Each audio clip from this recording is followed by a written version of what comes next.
I'm going to show you how to breathe yourself into a peak performance. There's a movie that changed my life when it comes to breath work.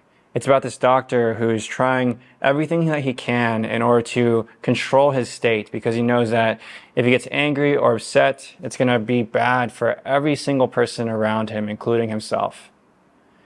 And there's a scene where he's trying to focus and he's trying to control himself, and he delivers a line that changed my life when it comes to breath work, where he says that if you can control your breath, you can control your emotions. And thank God that he learned how to do that, because he would have just turned to the Incredible Hulk and destroyed everything in sight. That was Dr. Bruce Banner. And there's something that I learned in sports psychology that really changed my life when it comes to performance. It's called the inverted U hypothesis. And in the inverted U hypothesis, there's an x-axis that shows your level of arousal, and the y-axis will show your performance. What they found in this hypothesis, or what the hypothesis states, is that if you are feeling very excited, if you're extremely aroused, what you want to do is you want to relax yourself for an optimal performance. And if you are less aroused, if you're not that excited, what you want to do is you want to do things that are going to amp yourself up so you can reach the top of the inverted U for a peak performance. I knew that this was the case because whenever I'd perform in basketball or have to do a talk, if I tried to amp myself up, then I would completely black out. I wouldn't know what to say. I would get all clammy, and I would also have tunnel vision when it comes to playing basketball on the court. So what I've learned over time is that you want to make sure that if you're feeling extremely excitable, if you're feeling extremely aroused or anxious, what you want to do is you want to control that by doing practices that are going to help you mellow yourself out so you can reach the best performance that you can. And I saw this video by Dr. Andrew Huberman where he talks about what happens to the heart as you breathe in and as you breathe out. Your heart rate changes when you breathe in. What's basically going to happen is that your heart rate will increase, and as you breathe out, your heart rate will decrease due to something called respiratory sinus arrhythmia. If you think about, someone who's playing darts, or that guy who was the meme in the Olympics for being really good at shooting a gun, you can see them focus on taking a long exhale in order to slow down their heart rate so they can really stay focused. It's a great tool for that. So when I utilize breath work, I want to be able to utilize breath work as a tool. Not every breath work protocol is going to be great for every single moment. So if you are feeling very anxious, you want to do stuff that's going to help you cool down and chill out.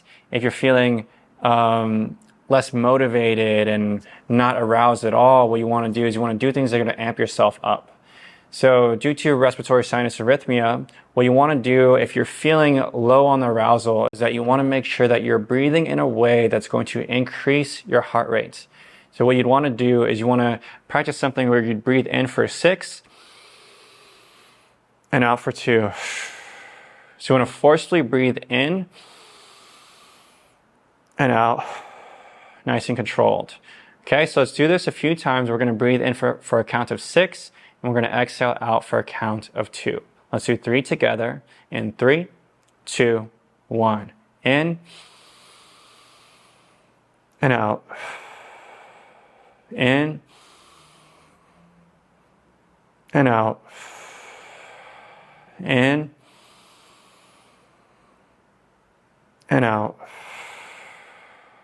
You might notice the heart rate also beginning to increase. One of my favorite ways in order to increase my heart rate in a fast amount of time is something called the breath of fire. In breath of fire, it's a yoga pranayama where you would basically exhale fast through the nose, and the inhale will just happen naturally. So think about a dog hyperventilating where they go like this. Do the same thing but through your nose. The reason why this is a really helpful technique is because of what happens is that it takes you into a parasympathetic withdrawal, where it will basically put you into a more sympathetic state, where you're kind of getting more into that fight or flight. You'll start releasing adrenaline. You'll start increasing your body temperature and being a little bit more focused and having higher energy. So this is a great one to do. It's also called like coffee breathing. People do this first thing in the morning or to get themselves to like that natural elevated experience and alertness. So in order to do this one, you want to have the spine nice and long. You can also sit cross-legged if that's accessible to you. I'm going to show you 10 of these breaths and we'll do 21 together. In 3, 2, 1.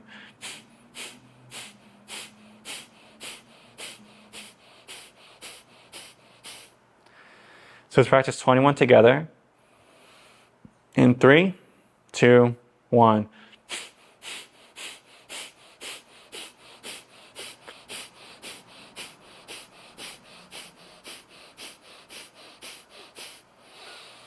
Recovery breath in. Hold it. And out. Breathing normally. If you want to really elevate your heart rate and get more alert, I'm already feeling the blood flow increasing in my body. I'm feeling my body heat up. You can do that for 3 to 5 minutes, but making sure you're not getting lightheaded as well. So just pushing as much as you can. So that's a great way to increase your heart rate and get more focused. The cool thing about that is also that after 20 minutes or so, you'll also get more of a parasympathetic dominance. So you'll basically get more relaxed than your baseline right now. So another way that you can utilize breathwork as a tool to reach that peak performance is if you are feeling very excitable already, you want to do breathwork practices that will help you relax. One of my favorite ones to do is a 2x breath. Exhale will be twice as long as your inhale. So what that looks like is you can either breathe in for 2 and out for 4, or my favorite is in for 4 and out for 8. So you can practice that together. I'll show you one first. So you breathe in and out. Let's do it 3 times. In and out. Breathing in and out. Last one, in and out.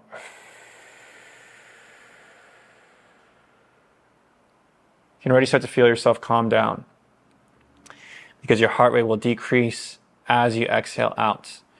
Another breathwork protocol related to this is the 4-7-8 breathwork pattern. So with this one, you'd breathe in for 4, hold for 7, and out for 8. Dr. Andrew Weil is the one who really practices this and teaches it a lot.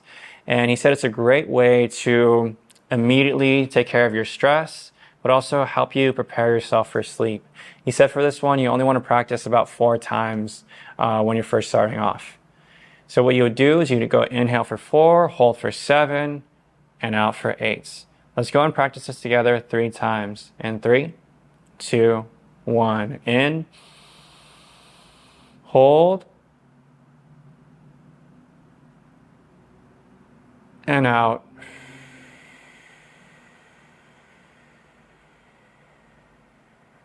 And in. Hold.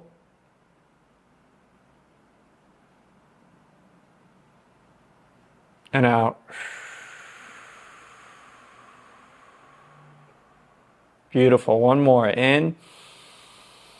Hold.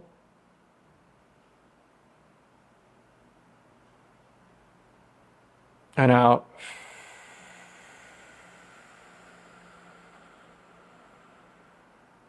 Taking a gauge of how you feel.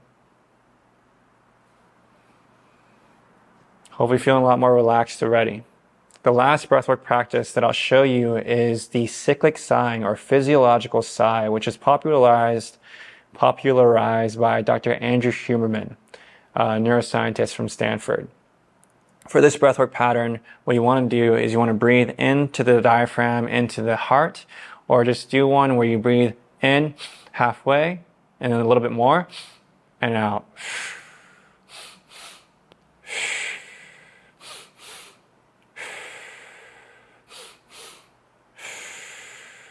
Let's do 5 of those together.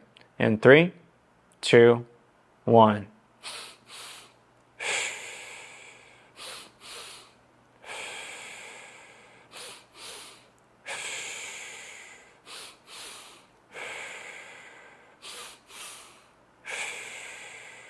So same thing, that longer exhale is going to help you relax a little bit more.